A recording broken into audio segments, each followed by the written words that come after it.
നമസ്കാരം പ്രശംസ. ഈ ശത്രുക്കൾക്ക് പേടി നമസ്കാരം. സ്വപ്നമായ ഇന്ത്യയുടെ ദേശീയ സുരക്ഷാ ഉപദേഷ്ടാവ് അജിത് ഡോവൽ, അദ്ദേഹമാണ് ഈ പാകിസ്ഥാനെ മെരുക്കിയതിന്റെ പിന്നിലെ മാസ്റ്റർ ബ്രെയിൻ എന്നാണല്ലോ പറയപ്പെടുന്നത്. അതിന്റെ നാൾവഴികൾ എങ്ങനെയാണ്?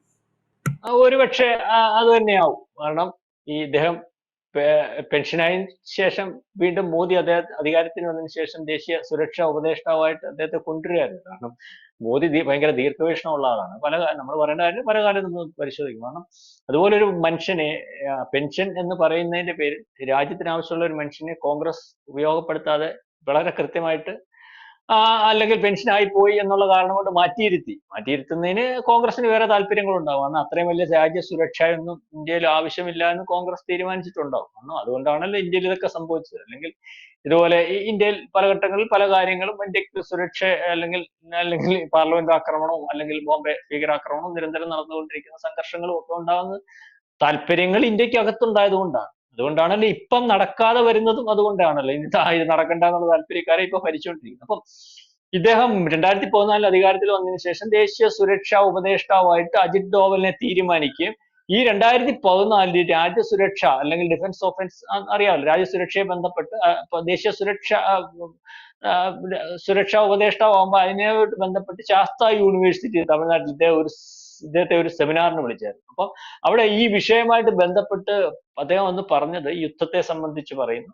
രണ്ട് രാജ്യങ്ങൾ തമ്മിലുള്ള യുദ്ധം അത് പാകിസ്ഥാനെ ബേസ് ചെയ്താണല്ലോ പറയേണ്ടത്. കാരണം എപ്പോഴും യുദ്ധം ചെയ്യാൻ നിൽക്കുന്നവരാണ്. അപ്പം അതിനകത്ത് അവര് ഈ പറയുന്ന ബോംബെ ആക്രമണത്തെ പറ്റിയും അല്ലെങ്കിൽ അതിനുശേഷം പാർലമെന്റ് ആക്രമണത്തെ പറ്റിയും അല്ലെങ്കിൽ നിരന്തരം ഇവിടുത്തെ പൊട്ടിത്തെറികളെ പറ്റിയും നമ്മുടെ രാജ്യത്തിനകത്ത് നമ്മൾ ഭീതിയോടെ ജീവിക്കുന്നതിനെ പറ്റിയൊക്കെ വിശദീകരിച്ചതിന് ശേഷം ഇതിന് തിരിച്ച് നമ്മൾ ഒരു പരസ്യമായ യുദ്ധമല്ല, ഇത് അവിടെ സംഭവിക്കുമ്പോഴാണ് ഇതിന് തീരുമാനം ഉണ്ടാവുന്നതെന്ന് പറഞ്ഞ് അദ്ദേഹം ഒന്ന് സംസാരിച്ചു എന്നുള്ളതാണ് ഇപ്പോൾ വാർത്തകളൊക്കെ വരുന്നുണ്ട്.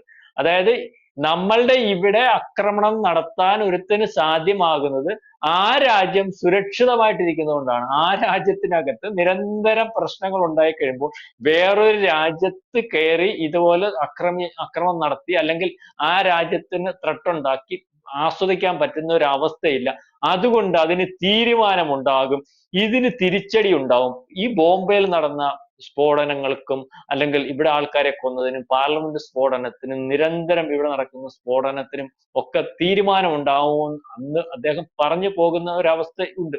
അപ്പൊ നമ്മൾ ഈ മനസ്സിലാക്കേണ്ടതെന്ന് പറഞ്ഞാൽ ഇവിടെ ഇന്ത്യയിൽ 2014 മുമ്പ് ഈ ഭരിക്കുമ്പോൾ ഇതൊക്കെ ഉണ്ടാകുമ്പോൾ എനിക്കും ലക്ഷ്മിക്കും ഒക്കെ അറിയാം, ഏതെങ്കിലും 2-3 പാവത്തുങ്ങളെ അല്ലെങ്കിൽ പിടിച്ചു വെച്ചിട്ട് ഇതിന്റെ ഓപ്പറേറ്റ് ചെയ്തിട്ടുള്ള ആൾക്കാരെ ഇതിന്റെ അകത്ത് മെയിൻ ആയിട്ടുള്ള ആൾക്കാരെ ഒക്കെ വിട്ടുകൊടുത്തു പോകുന്ന ഒരവസ്ഥ, അല്ലെങ്കിൽ അവർക്ക് രക്ഷപ്പെടാൻ പറ്റുന്ന ഒരവസ്ഥയിലേക്ക് ഇന്ത്യയുടെ കാര്യം തീരുമാനിക്കുന്നു. അല്ലെങ്കിൽ അവരെ രക്ഷപ്പെടുത്തിയിട്ട് അവർക്ക് ഭാഗമായിട്ട് പാകിസ്ഥാൻ നിൽക്കുമ്പോൾ അതിനകത്ത് അന്താരാഷ്ട്ര ലെവലിൽ പോലും അങ്ങനെ അല്ല പാകിസ്ഥാൻ എന്ന് വരുത്തുന്നതിന് വേണ്ടി അല്ലെങ്കിൽ വ്യക്തമാക്കുന്നതിന് വേണ്ടി ഇന്ത്യയുടെ ഭരണാധികാരികൾ ശ്രമിക്കാതിരിക്കുന്ന അവസ്ഥ. എന്തെങ്കിലുമൊക്കെ പറഞ്ഞു ഒന്ന് വരുത്തി തീർക്കുന്ന ഒരവസ്ഥ. വീണ്ടും ഇന്ത്യയിൽ ഇതുപോലെ ആഭ്യന്തര കലഹങ്ങൾ ഉണ്ടാക്കാൻ സാഹചര്യം കൃത്യമായിട്ട് ഈ ഭരണാധികാരി കോൺഗ്രസ് ഇരിക്കുന്ന സമയത്ത് അല്ലെങ്കിൽ ഈ പൊട്ടിത്തെറികളും കലാപങ്ങളും ഒക്കെ ഉണ്ടാകുമ്പോൾ അതിനകത്ത് ഏതെങ്കിലും അവിടെ കൊണ്ട് റിക്ഷകളിൽ കൊണ്ടുപോകുന്നവനെ അല്ലെങ്കിൽ ബീഡി തൊഴിലാളിയൊക്കെ പറഞ്ഞിട്ട് ഇവൻ ടെററാന്ന് പറഞ്ഞ് അല്ലെങ്കിൽ ഇവനാണ് ഇതിന്റെ മാസ്റ്റർ ബ്രെയിൻ എന്നൊക്കെ പറഞ്ഞ് അറസ്റ്റ് ചെയ്യുന്നത്. അല്ലെങ്കിൽ മെയിൻ കക്ഷികളെ ഒന്നും അറസ്റ്റ് ചെയ്യാത്തൊരവസ്ഥയുണ്ട്. ആ സമയത്താണ് ഇപ്പം എവിടെ പോയാലും രക്ഷയില്ല, നിരന്തരം വാർത്ത വന്നുകൊണ്ടിരിക്കുന്നു. ഈ പറയുന്ന പോലെ രാജ്യത്തിന്റെ ഭാഗമായിട്ട്. അതുപോലെ ഈ ബലൂചിസ്ഥാൻ എന്ന് പറയുന്നത് നമ്മള് ഇപ്പൊ കുറച്ചൊക്കെ നമുക്കും അറിയാമല്ലോ പുറകോട്ട്. ബലൂചിസ്ഥാൻ എപ്പോഴാ ശക്തമായത്?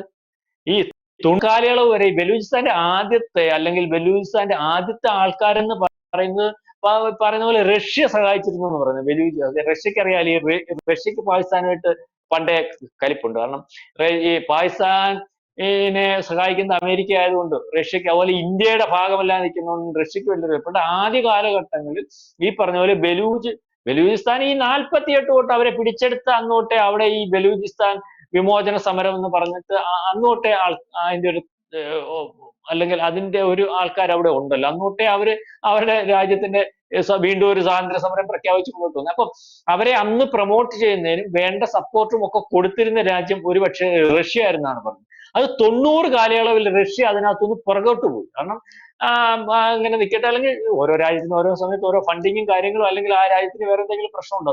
പിന്നെ ഈ പറയുന്ന ബലൂചിസ്ഥാൻ ആർമി എന്ന് പറയുന്നത് അങ്ങനെ ഉണ്ടെങ്കിൽ തന്നെ അവർക്ക് കൃത്യമായിട്ട് ഈ പറയുന്നത് പോലെ പ്രവർത്തിക്കാനോ അവരുടെ മിലിറ്റന്റ് ഗ്രൂപ്പിന് വേണ്ട രീതിയിലുള്ള സ്ട്രെങ്ത് ഉണ്ടാക്കാനോ ഒന്നും സാധിക്കുന്നില്ല. കാരണം ഇതിനെല്ലാം ഫണ്ട് വേണം ലക്ഷ്മി. നമ്മൾ ഈ പറയുന്ന പോലെ എവിടെങ്കിലും ഇരുന്ന് എന്തെങ്കിലുമൊക്കെ തീരുമാനിച്ചിട്ട് മുന്നോട്ട് പോകാനൊക്കത്തില്ല.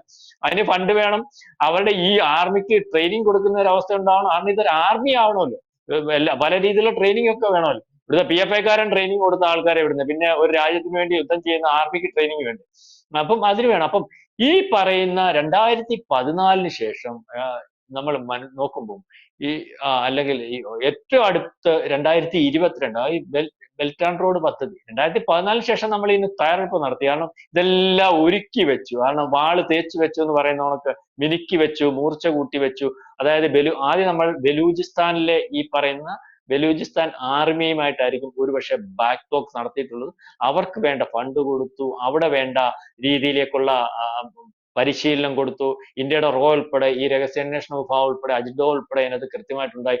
അവരെ നല്ല ഒരു മിലിറ്റന്റ് ഫോഴ്സ് ആയിട്ട് അവരുടെ സ്വാതന്ത്ര്യ സമരത്തിന് അവരാഗ്രഹിക്കുന്നത് പോലെ അതിനകത്ത് നിന്ന് പോരാടുന്നതിന് വേണ്ടിയുള്ള ഒരു കൃത്യമായ ശക്തിയും അല്ലെങ്കിൽ അതിന് വേണ്ട എല്ലാ പിന്തുണയും കൊടുത്ത് മുന്നോട്ട് പോയി. അതുകൊണ്ട് തന്നെ ആ പിന്തുണയ്ക്ക് പ്രത്യുപകാരമായി നമ്മൾ പറയുന്ന കാര്യങ്ങൾ ഇന്ത്യക്ക് വെളിയിൽ നമ്മുടെ ശത്രു രാജ്യത്ത് നിന്ന് നടപ്പാക്കി തരാൻ, അത് അജ്ഞാതന്റെ പേരിലായാലും അല്ലെങ്കിൽ അവിടെ നടക്കുന്ന ഈ ചൈന ഉണ്ടാക്കുന്ന അല്ലെങ്കിൽ വികസനത്തിന്റെ പേരിലായാലും, ഇന്ത്യക്ക് ബുദ്ധിമുട്ടുണ്ടാകുന്ന വികസനം എന്ന് പറഞ്ഞ് ചെയ്യുന്ന കാര്യങ്ങളുടെ പേരിലായാലും എല്ലാത്തിനകത്തും പ്രശ്നങ്ങൾ ഉണ്ടാക്കി അല്ലെങ്കിൽ ചാവേറുകളായിട്ടോ അല്ലെങ്കിൽ മറ്റേതെങ്കിലും രീതിയിലോ ഒക്കെ പ്രതിരോധം തീർത്ത് മുന്നോട്ട് പോകുന്ന ഒരു ബലൂചിസ്ഥാൻ ആർമിയാണ്. കണ്ട് ഇപ്പം ബലൂചിസ്ഥാൻ ആർമിയെ നമ്മൾ പരിശോധിക്കുമ്പോൾ ബലൂചിസ്ഥാൻ ആർമി അവിടുത്തെ പാകിസ്ഥാന്റെ അകത്ത് നിന്ന് പാകിസ്ഥാൻ പട്ടാളത്തിന് പോലും നിരന്തരം ശല്യമായിക്കൊണ്ടിരിക്കുന്ന അല്ലെങ്കിൽ പാകിസ്ഥാൻ പട്ടാളത്തിന് ഭയമാക്കിക്കൊണ്ടിരിക്കുന്ന ഒരു മിലിറ്റന്റ് ഗ്രൂപ്പായിട്ട് അവിടെ വന്നത്.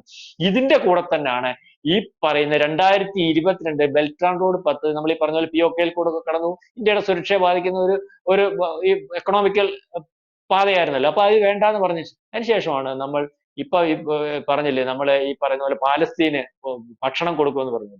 അന്ന് അഫ്ഗാനിസ്ഥാൻ വന്നപ്പോൾ താലിബാനെ എല്ലാവരും കൈവിട്ടപ്പോൾ അവിടെ ഭക്ഷണമില്ലാതെ വന്നപ്പോൾ, മരുന്നില്ലാതെ വന്നപ്പോൾ നമ്മൾ അവർക്ക് മരുന്നും ഭക്ഷണവും കൊടുത്ത് അവരെ നമ്മുടെ ഭാഗമാക്കി.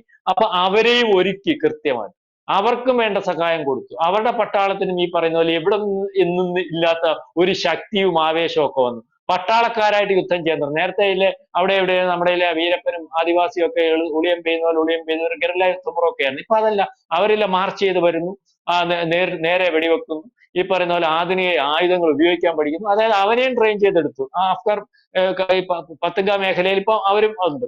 അപ്പൊ ഇതിനകത്ത് ഈ മിലിറ്റന്റ് ഗ്രൂപ്പുകളെ ഒരു രാജ്യത്തിനകത്ത് ആ രാജ്യത്തിനകത്ത് തന്നെ ഒരുക്കി ആ രാജ്യത്തിനെതിരെ യുദ്ധം ചെയ്യുന്നതിനും ആ രാജ്യത്തെ വിഭജിക്കുന്നതിനും ആ രാജ്യത്തെ ഇല്ലായ്മ ചെയ്യുന്നതിനും 2014 ഈ പറഞ്ഞ യൂണിവേഴ്സിറ്റിയിൽ പറഞ്ഞ പ്രസംഗം പോലെ ഇപ്പൊ 10 കൊല്ലത്തിന് ശേഷം വളരെ കൃത്യമായിട്ട് ഇന്ത്യ പാകിസ്ഥാനെ കൃത്യമായിട്ട് ഛിന്ന ഭിന്നമാക്കി പിളർത്തി പോകുന്ന ഒരവസ്ഥ. ഇപ്പൊ ശ്രദ്ധിച്ചാൽ മനസ്സിലായി എന്താ പൊട്ടാത്ത ഇന്ത്യയിൽ.